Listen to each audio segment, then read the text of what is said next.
Hi. Hi, everybody. And welcome back. We're currently in the market for a new home. Patricia is always looking for a new house, but with this one we might actually move into. And you've come up with some creative financing, creative living situation. Do you want to describe the ridiculous situation you want to put me in? Oh my God. Okay. I'm not sure what part of this you're trying to tease out, but I'll play along. Well, you're currently trying to purchase a house with a pool. Yeah, I would like that. Because that would be great for Jay. For a number of But what are your other ridiculous scenario for this? Right. So we should probably explain to people listening that my parents are aging. I'm sure a lot of our parents are Your divorced parents. My divorced parents who have been divorced for the last... And do not like each other.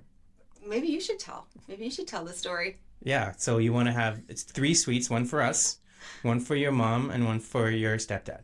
That's right. All living in the same house. Correct. And you think this is a good idea? I do. Mm-hmm. I have yet to run it. I've run this by my dad. He's on board. And yeah, so, it's one of those things where my parents are aging, and I would really like to have them a little bit closer to me, closer to home. I think it will make life a lot easier in the next 10 years because, For who? That remains to be seen. But I think a lot of us are, in this thinking about this these days. Certainly, if you're my age, I'm 43, and I speak to so many friends and clients, and I'm talking to more and more people who are my age, who are now, we kind of call this, a friend of mine said the other day, the sandwich generation, where we're kind of thinking about our kiddos and, the little ones that we have. And we, making a life for them and providing for them. But then we also have to look out for our aging parents and kind of enable them to be as comfortable as they can be in their sort of final stage of life, as well as making sure that they're taken care of financially if they haven't set things up themselves, or, it's a whole family conversation for a lot of families.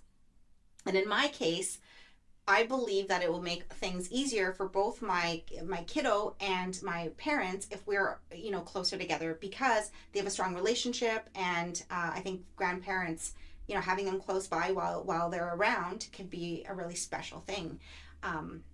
So I may or may not be creating I don't know if it's like a Brady Bunch or something, but a household where we're all coming together under one roof. I believe this will create simplicity for my life. How do you feel about that, Greg? Yeah, definitely Jay would love that. I don't know. You want to move in with... Can I invite my mom? Sure. Yeah, right. What? Sure you can. I don't know. We'll figure it out. So I'm actually looking for something that's a bit bigger than just something that we would need, because I want to be able to accommodate in-laws as well. Yeah. Or parents. Greg's in-laws, my parents. Got it. Yeah. My in-laws, Greg's parents. I don't know, some combination of that. Well, yeah, we'll talk later. We do have other things to talk about today. Oh, that was the warm-up. Yeah. Wowza. All right, lay it on me, Greg. What do we got? Well, I'll give you a choice today. Mm-hmm. So we can talk. The top one I want to talk about is a one where our clients were sued after they moved out because they were the sellers and they were sued in small claims court. Or do you want to talk about your first lawsuit, the time that a buyer of yours took you to court? So you're saying I get my pick of shitstorms today? Yeah. Okay. They're both equally ridiculous. Yeah. Okay. Why don't we talk about the time when our seller was taken to small claims? All right. Okay. All right. I'll set it up. So Delightful People, they're one of our favorite clients ever. They were selling a townhouse here in Victoria, mm-hmm. And they had actually moved away for work. They're very, educated professionals. They moved out east, and they rented it for a short time while they were looking to sell. They sold the home. The tenants, when they moved out, these were also very nice people, but they happened to take some shelving in the closet. Just a few of the shelving unit, you know more. Just shelving unit in the closet. maybe left some holes in the wall. So I feel Nothing like it's major. worth mentioning. So yeah, actually, so what happened was, yes, these people move away to another part of the country and decide to keep the property as a rental property. Super lucrative and a great idea to keep a property in Victoria, BC, right? So that was a great decision for them. But then, yeah, when it came time to sell, so the tenants had been there actually for a couple of years, maybe 2 or 3 years, Okay. and they had put up some. Now remember, we are talking about shelving in a closet from Canadian Tire. If you're Canadian, you know what Canadian Tire is. If you're not Canadian, I don't know, Lowe's, whatever. This is like box store shelving, maybe $89. Like, we, during the course of this lawsuit, have researched the cost of this, the equivalent box store shelving a number of times, and we can't find a price over $90. So that's what we're talking about. We're talking about just putting some shelves in a closet to make your life a little bit better while you're living in a place. Actually, a relatively renter-friendly solution. But anyway, so the property was being shown with the tenants still living there. So, and the tenants had it beautifully set up. The photos were beautiful. They had nice furniture. They were really good tenants. It was tidy. It was neat. It was wonderful. Fast forward, we get into multiple offers. Things go really fast. We get, I think, 3 or 4 offers on the property at the time. Pick one, and it goes above asking, all that jazz. And then on completion, the new owners move in, and the shelving that was in the closet had been taken with the tenants. They took it because it was theirs. It was their $90 that they spent to buy the shelving, so they took it with them. Fine, no problem, whatever. But the buyers claimed that it should have stayed with the property. And then the other And it should have. It's a fixture. Sure, it's nailed into the walls. Yeah. It wasn't written into the contract, and there was no ever at any point any indication or signal from the buy side that these shelves were like integral to the contract or an essential term of the purchase. They saw it was in the closet, they assumed it would stay. Nobody really talked about it. The other thing that happens with tenants sometimes is that they want their damage deposit back. So, they took all their photos off the walls and their pictures off the walls, and they filled in, the holes in the wall, and use the paint that the owners had left to kind of go over, and anyway, to patch and paint. Property manager agrees that everything's in good condition, gives the tenants their damage deposit back. They move on, new buyers move in, and now they feel that the paint wasn't perfectly matched when the tenants moved out, and they also feel that the shelving should have stayed with the home. Right. Okay. This happens. Yeah. So what did the new buyers want in compensation for this? Their response to this is that they want $8,000 compensation for this whole problem, because now their claim is that they have to get custom closets put in when there was never custom closets. And the definition of custom closets can be very loose here, and that they have to get the whole condo repainted and professionally repainted, and that they had a quote for like $6,000, also way out to lunch for the cost of painting. And they kept refusing our offer to replace the shelving with similar shelving from from our handyman. We offered to have our handyman go in, patch up some of the paint, make it look a little bit more seamless, and replace the shelving. Refused our offer multiple times, and then took the sellers to small claims. And that was wrapped up in a few weeks? Oh yeah, that was quick. Fast forward to 3 years later. Yeah. First of all, it took 3 years to go through the small claims process. Like, a lot of people had moved on.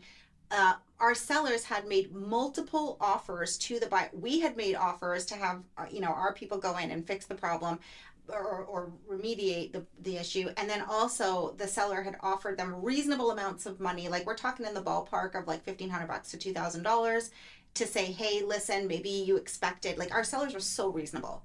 Maybe you expected this to happen, but this didn't happen. And so anyway, kept asking them to take something reasonable and run with it, and they did not. For 3 years, they kept coming back and kept pushing a small claims claim. Yeah, they were pretty stubborn about this and pretty miserable to deal with, although I should be careful because he's clearly litigious before I say anything bad about him. No addresses. Yeah. We're not. Yeah, no addresses. But, and then the end result was, I think your clients just capitulated and against your better judgment, or against your advice, ended up paying the full amount. Yeah, I mean, they hired a lawyer first off, which costed legal fees. They were scared. I should mention too, again, this is like an extreme example because one of the parties, one of the selling parties, had immigrated to Canada. He's a new Canadian. And hadn't fully received their permanent residency yet. And they were so afraid that this small claims case could jeopardize them being Canadian that they, in the end, paid out the case. And I actually paid for some legal fees in this particular instance because I insisted that they're not going to win. This is not something, a judge is going to, or a mediator. It's not even going to court. A mediator is going to rule in favor of. There was no basis for the level of the expenses to be what they were. I paid a bit of legal fees because, again, your speed dial. Like, I'm a realtor. I have lawyers on speed dial. We deal with a lot of lawyers, though they're usually real estate lawyers, not litigation lawyers. They gave, some advice in terms of how this was going to land. There was really no reason for them to do this, but I really felt like they got bullied into this settlement because they were afraid that they weren't going to get their permanent residency, which we had been assured on so many times. We had been assured by multiple lawyers that this was not going to affect them whatsoever, and that it was a bogus claim by these buyers.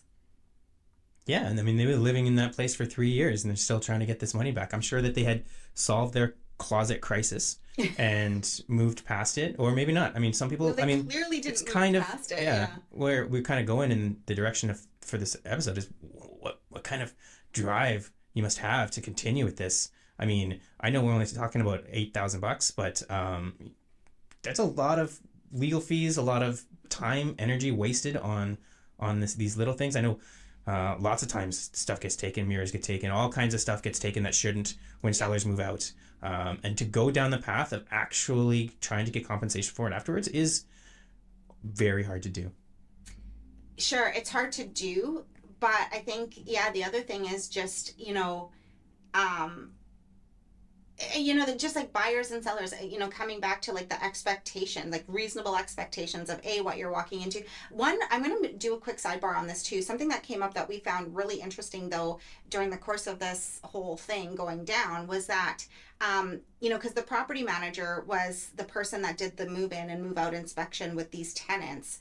And we had some statements in writing from the property manager saying that the tenants had left the property in very good condition. They even, capitulated that the closets, the organizers were the tenants, right? It wasn't something that came with the property, whatever. But so we had like a professional opinion saying that the tenants had left the place in good order and good turnover order.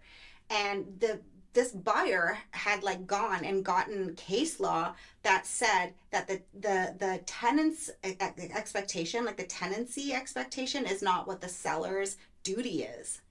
And again, it's really hard to know in this case if it would have stood up in front of mediation, because it's like, dudes, you saw the property, you looked at it, it was lived in, it wasn't a brand new thing. Like, the reasonable expectation, you knew it was tenanted, that they would, that there might be some holes behind where the pictures were. That's a reasonable expectation.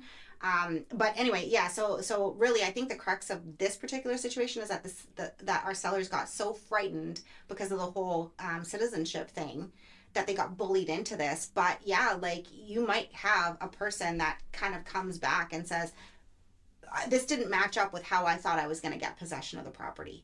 And that's a really interesting thing, especially when like you've got this period of like 3 months or 4 months. Like if you have a long possession, the day that the buyers buy the place and the day they move in, the property has changed in their minds. They've redecorated it 50 times. They've forgotten little nooks and crannies. They've forgotten that this goes there and that goes here. And they might have been staring at the MLS photos, but they get back into the home and it may not match their expectations anymore. There might be some things that are off from like the day they first viewed the property. Right. And I mean, one of the things about this story that really I like how you handled this is these clients had moved away. You're probably never going to do business with them again. You're not named in this civil case or the small claims court case, but you do have an expert kind of opinion in how this should be handled. And even 3 years afterwards, you were still fighting for them to save as much money as possible, or to not have to pay out this guy. but I mean, you could have walked away from that pretty easily, and you just refused to. Well, first of all, I hate bullies. You know what I mean? You had a lot of chances where you could have just said, "Hey, I'll let you guys handle it. I'm here if you need me, whatever." But you were actually the one fighting the most in this case. Yeah. Okay, so I took it personally. I took it personally that this was happening to these people because first of all, I know what it's like to be an immigrant in a country where you don't know the rules. You don't know if you're in the right and you're in the wrong. Like my parents immigrated to Canada. We've had so many situations where before my mom could even speak English, I would be, 8 years old, 9 years old, negotiating or paying rent to my landlords because I spoke better English than my mom. And if something went wrong or if something happened, they didn't A, know how to communicate that properly, and then B, were afraid that their status could be compromised if like the right things didn't happen. Like there's like a real fear. Like it's real to be like, I'm in a country where I don't know the rules and I obviously don't want to get deported, or like the fear of that was way bigger. And I've seen that firsthand with my own family. And so like there was that happening where I really, really got like protective. I got like mama bear about these clients and I got super protective about them for them because and they were being bullied, and I hate bullies. Like I couldn't believe that this seller was just out there, or this buyer was just out there bullying them for something so trivial, like stuff they could just go to Home Depot or go to Canadian Tire and pick up like in 2 seconds. You know what I mean? Mm-hmm. So yeah, I took it personally. Like this one pissed me off. I was so mad on their behalf that I couldn't believe it. And not only that, the property had gone up over $100,000 in value over that 3-year period, and they were still going crazy over these $90 closets. Like it pissed me off. Yeah, it's I mean the end result, he got what he wanted because he had a leverage point that he probably didn't even know he had. Yeah. Right? Like you didn't even know. Totally. He had no way of knowing. Yeah. Like everybody must have been giving them the advice like let this go or just take the couple $1,000. Yeah. And I mean we've had clients like this person who, it's more important to be right than to make money. Right. And just go with it until everyone around you is miserable. Because it was really, we don't get affected by this stuff, but it can really ruin someone's day or sale or their whole compensation. And that could reflect poorly on you. In this case, it didn't because your clients are so awesome. But I mean, this could all of a sudden, have clients talking about you to their network saying, oh, this happened. I think it was her fault, or it can easily go that way. 100%. Yeah. So I think we're going to talk about this a lot. It's great to avoid people like that. Like if that was your client, you would be advising him to. Oh yeah. Or you would definitely stand off. Yeah, the buyer's agent. Like, see you later. I know this is ridiculous. I'm sorry this is happening, and like literally just bailed because he didn't even want to talk to him anymore. So Patricia, what's the lesson here? Okay, so lesson here. I think there's some smaller lessons. I will say, I'm going to be really real about this. When you're in the trenches of the day-to-day, you've got 4 offers, you've got, 3 hours, and even 3 hours to deal with 4 offers. Every 30 minutes, price is going up, by $15,000, $20,000. Again, we tend to focus on the big 5. Like this came up in the last podcast that we talked about. It's kind of coming up again where you really are focused on like price, deposit conditions, those kinds of things. And in this particular case, I think if the buyer's agent had written in specifically that this particular set of shelving was so important to these buyers, because there were some other furniture items that came up in conversation that really had no bearing or they didn't hold up, but these particular things, because they were glued on. So just really, I guess maybe taking a minute to pause and look at the finer points of the contract. I think that we couldn't have foreseen that some of this stuff was we had no idea that the stuff that seemed attached would be taken away, because that was something that we couldn't anticipate. I still think we had the right people on speed dial. Like we had our handyman and we had, people poised and ready to remedy the thing if we could have gotten access to the property and fixed it for them. Honestly, you know what? I'm going to say the lesson of this one is sometimes you're just going to come across shitty people. Sometimes there's gonna be shitty people, and sometimes it's gonna cost someone $8,000 for whatever reason. But you just like you gotta be able to just move on. Don't let this. You know what the lesson is? Don't let this situation take you down and take your career down. You have to be able to brush it off. And I was really mad. I was really, really upset when that money changed hands on behalf of my seller. I wanted to keep fighting, but actually they just wanted it behind them. So yeah, sometimes There is some ways to insulate yourself from that as well. I mean, you did a great job of informing your clients, communicating with them what was going on. But for the most part, we need email transaction record of what was said, or whatever. We need just everything that we had our admins able, and probably not the favorite part of their job, but they were the ones communicating with, getting documents together and getting whatever transcripts were needed. Right. Because I just see it, and even in the early days, you could have spent all of this time on past sales it's going to hurt your future sales, right? So the time that you're spending on this transaction, you're not prospecting, you're not talking to other this one person has derailed you from helping people that you actually want to work with. Instead, you're going backwards and working with someone you ever want to work with. Yeah. It's unfortunate you came into your world. Yeah. Right. So it's important that you are, be there for what you need to be there for, but it's so nice to be able to, these days, be able to delegate to people who are, capable of doing this stuff. Yeah, sure. As on our admin team, I mean. Yeah. I do feel lucky, like it did take very little of my personal time in terms of collecting information, collecting evidence, collecting data, all that kind of stuff. Yeah. But if you don't have admins and if you don't have people that you can sort of leverage some of this stuff to, yes, don't let it suck you down. Don't get sucked up into someone else's mud.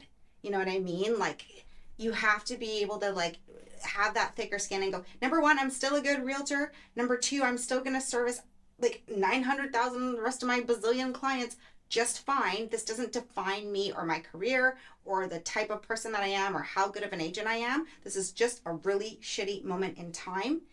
And it's going to go away. And unfortunately, you came across these people. Like, I'm talking literally like almost 1,000 deals. And this is the first time anything like that's ever happened.